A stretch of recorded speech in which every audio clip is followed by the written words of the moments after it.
Today on the channel, we take a step back to the 90s, Image Comics, Wildcats.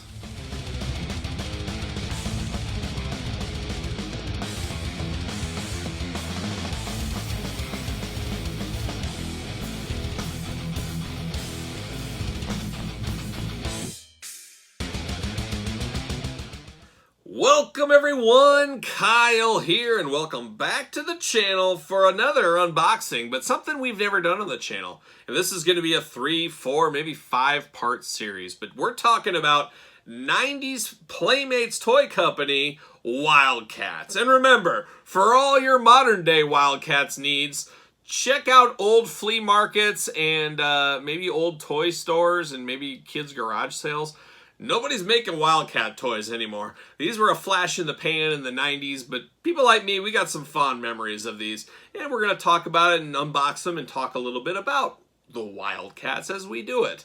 So we're going to start this unboxing off with Spartan, the team leader of the Wildcats. Now, it's been a heck of a long time since I've watched the Wildcats cartoon. I believe it was on TBS in 95, let's say, 96.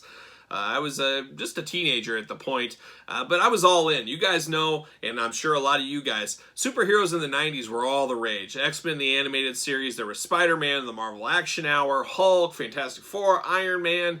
There was lots of cartoons based on superheroes, and Image Comics was the new big thing in the 90s. If you guys watched TV like these, but if you also collected comic books, you guys know the story of Jim Lee, Rob Liefeld, Todd McFarlane, jumping ship, leaving the Marvels and the DCs behind, banding together, forming Image Comics and taking things to the next level. They were sick of the big business of Marvel and DC, and they wanted to go out and create their own rules. And they did to a lot of success. But it's been interesting how times have changed and everything. I believe the Wildcats universe, as Image folded and different things folded and you know, just business, I guess. Wildcats folded into the DC universe. As far as I know right now, I believe Grifter is probably the most known character outside, and we'll unbox Grifter in another video. But we'll talk a little bit about these. But very cool mid-90s. Obviously, Spawn was huge. That was always the one that seemed to, this day, make it to the next level. Todd McFarlane, probably known for his toys more than his comics at this point. I don't know if that's the case. It's pretty close, though, as Todd McFarlane truly changed the toy industry with his Spawn figures, and we see that now with Spawn to this day. But also, he has the DC Comics license, and you see all those out in your Targets, Walmarts, and so forth. DC figures are everywhere made by Todd McFarlane. But then there was other ones. There was Jim Lee, who most people, including myself, that's their favorite X-Men. Jim Lee's X-Men. Well, he left Marvel and he went to Image and made Wildcats and a few other things out there. So very cool with Jim Lee inspired. Kid like me, hey, I'm all in. I remember buying the first few comics. I mean, probably the first 30 comics I bought, I'm sure. But it's funny as how the stories don't resonate me with all these years later, like a lot of the old X-Men stories and Spider-Man stories, stuff like that. It just didn't have the staying power. The 90s were interesting. It was bright, colorful characters, loud, in-your-face comics, and Playmates jumped on board. And Playmates, most well known to most action figure collectors as the home of Teenage Mutant Ninja Turtles for the longest time. So it was interesting to get Wildcats coming out outside of the Marvel, Toy Biz, I guess, era.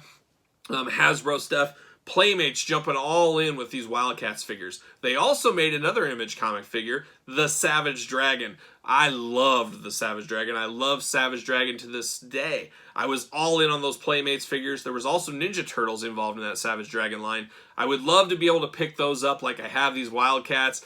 Unfortunately, the Savage Dragon figures are very expensive, but that is one long game I'm playing. I'm going to get all those Savage Dragon figures once again.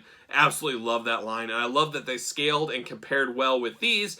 And back in the day, I collected them, had them all displayed and together in my toy collection back in the day because they were very similar carding, very similar toys. They matched up, so it was very cool. That's a little history, I guess, of Wildcats for me. You guys can tell me in the comments anything I missed or anything you remember. I remember the cartoon being so-so. I like the Savage Dragon cartoon a whole lot more. I believe that one was on USA. But the Wildcats was on TBS as far as I remember it. I remember Saturdays. You had a little of that in the morning, and then, of course, you had WCW Saturday night at night. Just a great time to be alive. But first, we're going to take a look at the packaging on these. There's a lot to read on the back of this package. Some of it I'll only have to read once. Some we're going to have a little story time with Kyle. So, get a nice warm glass of milk, put yourself to bed, turn the little light on, and watch the video because I'll be having to read some stories to you. But very cool packaging here. Oversized packaging. I still distinctively remember these on the shelf for the first time ever. You take yourself back to 1994. Yeah, 94 here. You weren't aware. We were not aware these were going to be on the store shelves. You went to Toys R Us one day and bam, there it is. What is this? It's a whole new line of superhero figures. Oh, it's the Wildcats. Oh my gosh, Jim Lee. And that's how my young mind went back in the day. You were surprised. There was certain fun about that. It's nice knowing ahead of time, being able to plan and save your finances and all that kind of stuff that we have in the modern and internet age. But take yourself back to just 1994. It was tough. If you're a kid, luckily my dad was always good. He'd say, yeah, you can get it. You can pay me back. We'll figure something out. Because my dad truly knew that you can't pass up a toy when you see it because it might never show up again. So he knew that. He knew if I really was into it, hey, he'll figure it out. He'll work it off. He'll do something. He'll get paid on Friday, whatever. So I always thank my dad for that. But yeah, I remember seeing these on the shelf just being blown away. And that was part of the fun. Later on, these were in KB toy stores like crazy. Part of the 3 for $10 sales that a lot of people remember with Hasbro's. These were also 3 for $10 for a lot at KB. And I think even some of these ones I have that old school sticker on them as well. But very 90s packaging, bright, loud, big, can't miss it on the shelf. Nobody cared about the environment in 1994, except for Captain Planet, who was also on TBS, if we remember right. Yeah, a lot of packaging on these, a lot going on these, but very cool to this day and really brought me back. I was in a toy store in Omaha, and I came across these. I said, oh my gosh, $50 for the core set. I can't pass that down. It was like $7 a figure is what it averaged out to be or something. I just couldn't pass it up. And then it went down the line. I'll just complete the set. Very cheap, very easy. And I'm almost there. And we'll be there very soon. And we'll unbox all of them on the channel. Let's look at the packaging. This would be Spartan. Very Cyclops-esque. I'm going to compare every single one of these members kind of to who we'd compare them to in X-Men. And that's what it kind of felt like. It was like, here's what Jim Lee really wanted to do with his X-Men, in a way. Just kind of that's the way it felt to me. And Spartan, very Cyclops-esque. He was the leader of the Wildcats. So you got the big Wildcats there. You got the cool comic artwork there. A lot going on down here. You got a trading card in there. You got Spartan. You got some accessories, even though a few of those accessories fell down over time. What's it say here? Spartan. Cherubium, and I'll never get that word right, Cherubium Cybernetic Team Leader. Jim Lee's autographed collector's card available in random packages, and I can distinctly remember never getting an autographed card back in the day. So maybe my time is now. Maybe 17, 18 years later, it's time for Kyle to get that Jim Lee autograph. We'll see if that happens. But I always thought these toys were way ahead of their time with removable arms and different limbs and great accessories. We loved the Toy Biz figures at this time, but these took it to a next level. A lot like Todd McFarlane did with Spawn Toys and his own toy company. These went to a next level. And I think we owe some debt of gratitude. We owe a lot to Todd McFarlane, but also the Playmates team for getting us to the Marvel Legends and stuff like we have today. That's how I see the history there. All right, now the back, there is a ton to read. That's why I said it's going to be story time with Kyle. Some of this is on every single package. I'll read it once here, and I won't read it on the other ones to speed through the review. But there's a lot to pack in on this review. Definitely the first one you want to watch, and then you watch the other ones. When we get to them, this will have a little more story time and a little backstory. And we'll get right into the other figures when that time comes. But you got the cool whole teams up here. There's the 2 bad guys that are released in Series 1.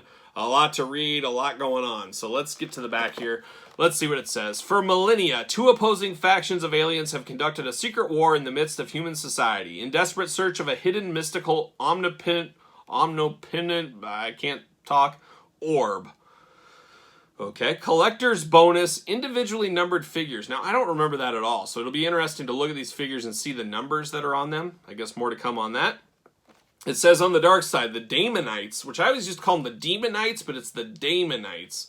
A bloodthirsty horde have planted the seeds of war throughout human history. Under the leadership of Hellspawn, the Damonites are now prepared to harvest the high-tech machines of devastation which humanity has unwittingly developed for them. With this technology, the Damonites plan to plunder Earth, capture the orb, and commerce a reign of intergalactic terror. That's one thing about 90s toys. The backstories on a lot of this stuff, way too complicated for little kids. Even me, being like an early teen, I was like, this is too complicated of a story. It should be just good versus evil. And I think that was part of the downfall of the Wildcats. A little too complicated for the average Joe out there. Then now we got the blurb about the good guys. On the side of mankind, the Cherubians stand in the way of the Damonites' evil plans. The Cherubian, now joined by humans and crossbreeds, watch out for them crossbreeds, together form the Wildcats, covert action team. A super powerful league of heroes who have developed their own technology wonders. The Wildcats, led by Spartan, who we're going to unbox here, create a formidable gauntlet to save Earth and worlds beyond. In this epic quest and struggle among the forces of good and evil, only a thin line exists between salvation and total devastation. One way or the other, the war ends here, now, and forever. So that's a lot. That's a lot to take in on the back of a card. And then you got Spartans Weapons. Battle damage, cybernetic arms. Spartan's cyborg arms capable of inflicting and receiving the most brutal punishment. Then he's got a cyber web, so very similar to Spider-Man. Launched this conductive web and shares Damonites. He's got a communicator, allows Spartan to hail the other Wildcats time of crisis. These are really cool too. They came with a battle stand. We talk about it all the time, usually in most videos. Ringside collectible stands. Use code Kyle, save yourself 10%. But these came with a stand in them. They were ahead of their time.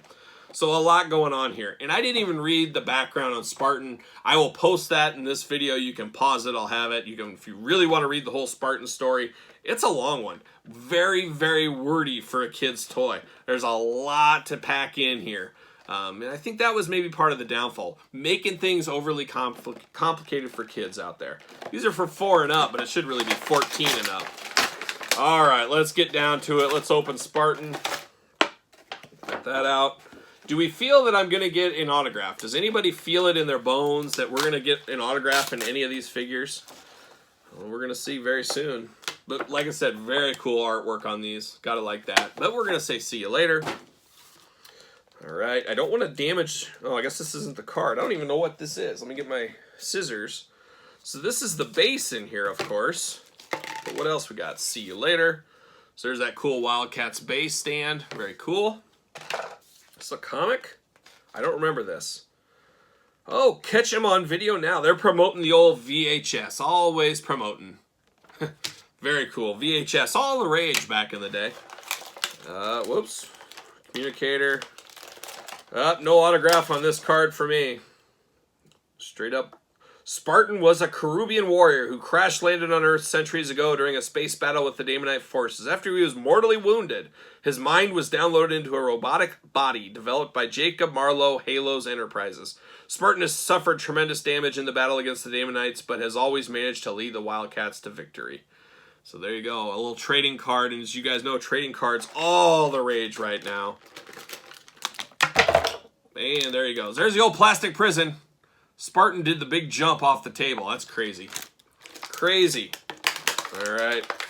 Got all this. See you later. Let me grab Spartan right there. There he is.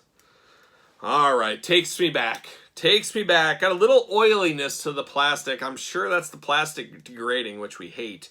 But I love this figure. This really brings me back. The blue, white, and the red. Very cool. Always love this extra hand here. It's like glowing because he's using his powers and everything else. Always thought that was extremely cool. Then you just pop this regular arm off. I remember just popped off very easily. You can put the battle damage cybernetic hand on very easily. Then we can also replace this hand and use the spider webbing hand. Pops right in. That plastic's degrading a lot. This I remember used to be more of a red. It's like a degrading pink now. But still cool. The only bad thing about this, there was no knee articulation. That was always a big miss with these, even back then. Almost Power of the Force style. You got the arms that go up and down. You got the head. You got the waist. And then you got the legs. That's all you got. You did get a stand, though. Like I said, they stand right on there. So that was always cool to display these guys all standing up. Like so.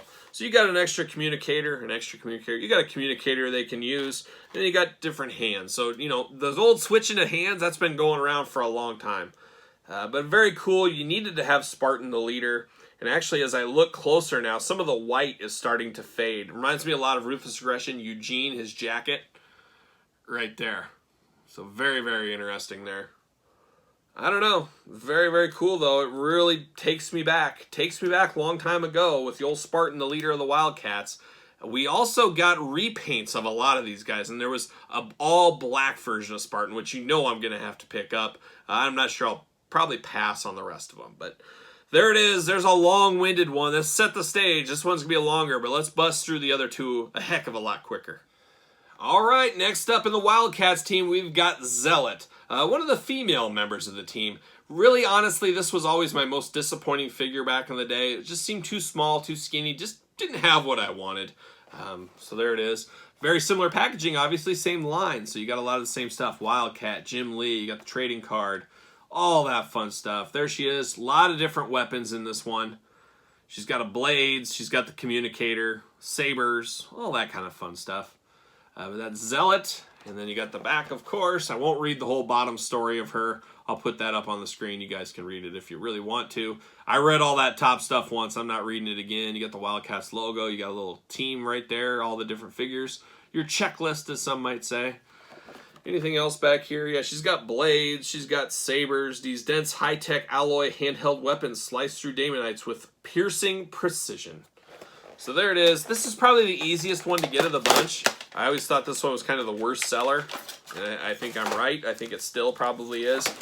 For whatever reason, she just didn't catch on. Kind of like the X-Men version of Psylocke. Obviously, Psylocke caught on, but that's kind of what she reminded me of. See you later. Even though I don't think she had any psychic powers. Can we get the plastic prison without... Jeez, these guys want out of the prison so bad. I don't blame them. There's the weapons. Do we think we got an autograph card? Any guesses? Does not look that way. Nope, no autographs. Nope. Unfortunate times. Yep, there it is. There's the old card for Zealot. Zealot? We'll call her Zealot. We got our stand, of course. You got same stands every time. Got to get multiples. Pull out our harpoon here. These little blade deals. The swords are what really everybody wants with her, though. She's, you know, the swordsman. I get this out of here. See you later. There it is. There it is. There it is. And bam. All right. Like I said, I didn't have fond memories of this one. This one never did a whole lot for me. Articulation really bad on this one. Just the legs, the arm, the head. Just her skin's even a little bit more peachy than it probably should be. One thing... Jeez. So, okay, remember they said every figure was individually numbered. I don't remember that back in the day, but they're numbered on their feet, apparently. And this one is 42,327. It's funny, you know, a lot of figures now, a run is maybe, I don't know. I guess I don't know. It depends on the figure, but 42,000, and then there's zeros to begin over there. So there is a lot of these made out there, and that's why we see them so cheap to this day. That's the way it works. I think toy companies are a lot smarter. The 90s are a crazy time. I mean, I could go into a long TED Talk, and we've done it before on the channel, about why is there not product? Why isn't there like the old days when Toys R Us had 8 feet full of wrestling figures at all time? Well, that's because that's a liability. In the 90s was the days of stack 'em high, watch 'em fly. I worked in grocery stores as a young kid, and that was the motto. Stack it high, watch it fly. The bigger, the more powerful the display, the more they thought they would that would sell. That's not the case, unfortunately. Especially in this day and age, things have changed a lot. All that inventory, that is just liabilities to the store, is what that is. You know, there comes a point where everybody got it, everybody's seen it, and now you got this huge wall of figures, groceries, whatever you want. Where are these going to go? They're going to be deeply discounted. The profits aren't going to be there. There's going to be a lot of labor moving them around, repeated touches on those figures. That's why you don't see the stack 'em high, watch 'em fly days anymore. They were fun days. They were impressive days. They looked great. Those days are gone, and they need to be, because retailers go out of business quick. I know firsthand. I've been around it my whole working adult life, and been a part on both sides of that fence. So I totally get it. And COVID's had all kinds of troubles mixed in there as well with just ordering. I mean, I have a long video on it. Check out that video. That it'll tell you a lot of the history of why COVID has really impacted the collectors today. So there you go. Anyways, there's Zealot. Not a whole lot to talk about. Like I said, this was always my least favorite one of the set, but it is what it is. You have to have it to complete the team, so you can't just pass her up. But there she is, the old swordsman, Zealot. All right, the final one in this Wildcats unboxing video is Maul. Probably my favorite. Him and Grifter were my two favorite Wildcats, and Maul's the big hulking beast, no pun intended. Jim Lee making these, I always kind of thought of him as beast, I believe he was kind of a scientist, obviously the big hulking dude, the big muscle of the group, and that's Maul. Really do like this figure. Like I said, with Spartan and Zealot, there is a repaint of this one with a little darker colors. I had it back in the day. I'll probably pass on it now. Comes with that big old mean crowbar, two like glove type things for his hands. Comes with a base, comes with a card. Will Kyle get his autograph? Will we be lucky enough to get an autograph? We'll see. Wildcats, nice glamour shot up there. Of course, you got the back packaging. Big read on the bottom. We'll talk about that. We'll show it on the screen. Got the rest of the lineup. We got the stuff I already read under Spartan, and we got his let's see, Nobellum alloy crowbar made from a dense high-tech amalgam. This weapon provides Maul with a striking advantage in hand-to-hand combat. That's where I talk about making everything too complicated. Why does it have to be amalgam? Why can't it just be, hey, this is the steel crowbar he carries around for fun? I don't know. Titanium battle gloves. As his name implies, Maul prefers primitive fighting methods, and with his size and power, these battle gloves are as deadly as a blaster. So there you go, ages 4 and up. Yeah, Maul is a crossbreed, half human. Good for him, we're gonna say. Pull this out, we got stuff falling out everywhere. Packaging, see you later. Got the stand, you always need those stands. Did I get an autograph? Do you think in any of these like 12 unboxings we'll do, I'll get one? Doesn't look like it. Once again, darn it. Darn it. Reading the back here, nothing real too exciting on this card. Hopefully I get a Jim Lee autograph. Let's keep our fingers crossed one of these. We're going to knock that out of the park. There he is. We got stuff. No plastic prison. They don't even want to stay. He wants out of the prison so bad. See you later. Little tape action here. So the communicator we've seen before. We've seen these communicators. There's the old fancy crowbar. Gotta love that. And then he's got these gloves. Very interesting there. Always loved Maul. Holy cow, he's tight. Ooh. Very tight plastic. Hasn't moved, obviously, in 20 years, almost. But I always love this one. I love the tusks on him in the back. I love the big hulkingness to him. Once again, not a ton of articulation, but he did have leg articulation and thigh swivel, which was pretty rare back in the day. So we do like that. Let me see if I can get these gloves on. Gotta love these gloves. There it is. I mean, that is a hulking big figure. You guys know the rules. Mass figure, check. Big figure, check. Must have. But one of the coolest things about Maul back in the day, let's see what number he is. He is, uh-oh, Lemmy's here. 24,323. Crazy. But there he is. He fits on the stand, of course. But the cool thing, like I was saying about Maul, he was a shapeshifter. He could make himself really big. And the cool thing with the Wildcats toys, they made super big toys. And this has been a part of my collection. It was at my dad's house. My dad actually recently gave this to me when he saw I was picking these up. He still had this in his toy room.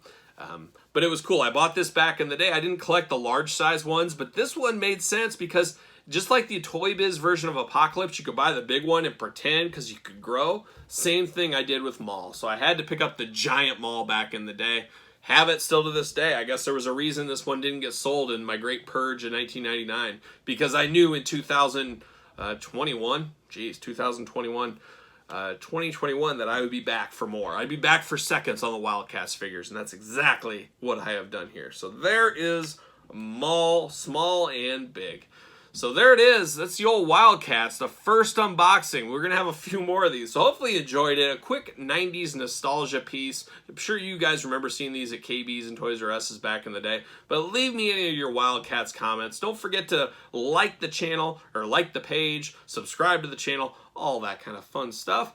We got videos every single day, and we got more Wildcat videos to come. So make sure you're keeping an eye out for those, as we'll have those coming out the next few weeks or so. Months, maybe, depending on how things go. But for Maul, Zealot, and Spartan, and the whole Wildcats team, I'm Kyle. I'll see you guys all real soon.